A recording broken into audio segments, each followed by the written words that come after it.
sejenak mendarat kembali di bumi Teku Umar.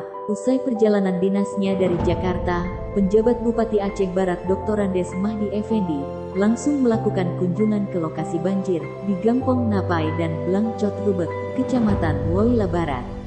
Sebelum ini kami dari Pemkab sudah turun, termasuk menyalurkan bantuan masa panik atas koordinasi dengan kami yang sedang dalam perjalanan dinas luar kota. Namun kali ini, kita ingin mengecek kondisi pasca banjir, apa yang bisa dilakukan sebagai langkah antisipatif di masa mendatang, kata Mahdi di sela-sela kunjungan itu.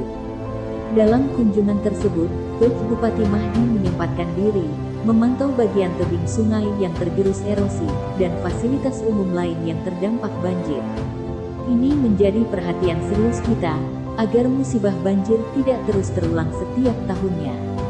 Mesti ada tindakan nyata untuk penanggulangan kebencanaan, terutama untuk masa mendatang, ungkap Mahdi Effendi.